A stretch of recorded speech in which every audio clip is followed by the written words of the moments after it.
2024 भारतीय शेयर बाजार के लिए ऐतिहासिक रहा, जहां आईपीओ बूम ने न केवल कंपनियों को बल्कि उनके फाउंडर्स को भी रातों रात अरबपति बना दिया।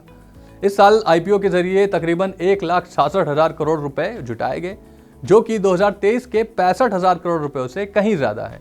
इन आईपीओ के जरिए 7 फाउंडर भी अरबपति क्लब में शामिल हो चुके हैं। खास बात यह है कि ये अरबपति फाउंडर्स की लिस्ट में रिन्यूएबल एनर्जी का स्पेस लगातार अपना पोजीशन बढ़ा रहा है, अपना दबदबा बनाए हुए है, क्योंकि इनमें से अधिकतर कंपनियां इसी स्पेस के यानी कि रिन्यूएबल एनर्जी स्पेस से आती हैं।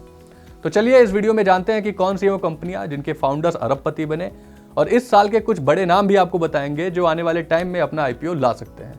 Hello all, my name is Satyam और आप देख रहे हैं मनी 9। सबसे पहले बात करते हैं रिन्यूएबल एनर्जी के सेक्टर में काम कर रही कंपनियों की। तो इस लिस्ट में सबसे पहली कंपनी है प्रीमियर एनर्जीज। इसके आईपीओ ने सबको ही चौंका दिया था।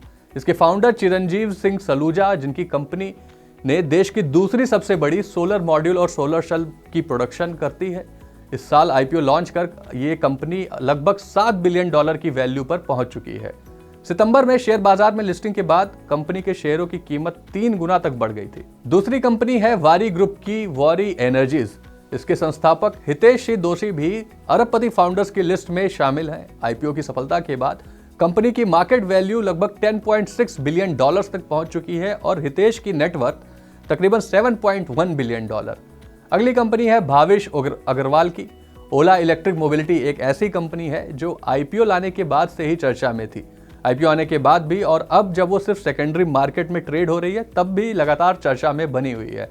पहले अपने वैल्यूएशन की वजह से, फिर लिस्टिंग गेन और कई दिनों तक स्टॉक की रैली की वजह से, और उसके बाद कुणाल कामरा के साथ ट्विटर बैटल, सर्विस इश्यूज और स्टॉक में आई करेक्शन की वजह से। हालांकि आईपीओ इनका काफी सक्सेसफुल रहा और कंपनी की मार्केट वैल्यू $5 बिलियन तक पहुंच चुकी है, जिसमें भावेश जी की नेटवर्थ है $2.8 बिलियन। अगली कंपनी है एक्मे सोलर होल्डिंग्स, जो कि रिन्यूएबल स्पेस की चौथी कंपनी है।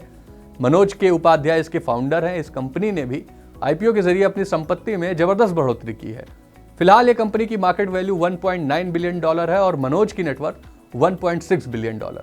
तो ये तो रही रिन्यूएबल स्पेस की कंपनियों की डिटेल्स। इसके अलावा 3 और कंपनियां हैं जिनके फाउंडर $बिलियन नेटवर्थ की लिस्ट में शामिल हैं। इसमें अगली कंपनी है एमक्योर फार्मा। इसका भी आईपीओ बेहद शानदार रहा, इसको शानदार सब्सक्रिप्शन मिला। फिलहाल कंपनी की मार्केट वैल्यू 3.1 बिलियन के आसपास है और इसके ओनर सतीश आर मेहता की नेटवर्थ $2.3 बिलियन। इसके बाद कंपनी आती है ज्योति सीएनसी ऑटोमेशन, जिसकी फिलहाल मार्केट वैल्यू है $3.5 बिलियन। इसके फाउंडर पराक्रम सिंह जडेजा की नेटवर्थ है $1.6 बिलियन। और इस लिस्ट में लास्ट कंपनी है एलिड डिस्टिलरीज, जिसके फाउंडर हैं किशोर छाबरिया। इनकी नेटवर्थ है $1 बिलियन और इस कंपनी की मार्केट वैल्यू फिलहाल $1.3 बिलियन तक है।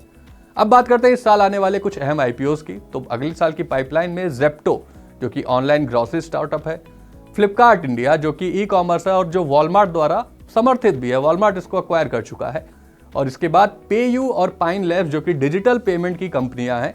ये सारी कंपनियां अपने आईपीओ ला सकती हैं, तो हो सकता है इनके भी फाउंडर $1 बिलियन क्लब में शामिल हो जाएं। हाँ, रिलायंस इंडस्ट्रीज भी अपना आईपीओ ला रही है, अपने रिटेल और रिलायंस जियो टेलीकॉम वाले बिजनेस का आईपीओ लाने की योजना बना रही है। हालांकि इसके फाउंडर तो पहले से ही $1 बिलियन क्लब में शामिल हैं। भारत ने 2024 में आईपीओ के जरिए रिकॉर्ड धन जुटाया। 2025 में भी लगभग 85 कंपनियां 1.5 लाख करोड़ जुटाने की योजना बना रही हैं। ऐसे में आपको क्या लगता है कि क्या आने वाले समय में भी देश का आईपीओ मार्केट निवेशकों व फाउंडर्स दोनों के लिए शानदार रहने वाला है? आपका इस मामले में क्या व्यू है, हमें कमेंट में जरूर बताएं। वह ऐसी वीडियोस के लिए देखते रहें मनी 9।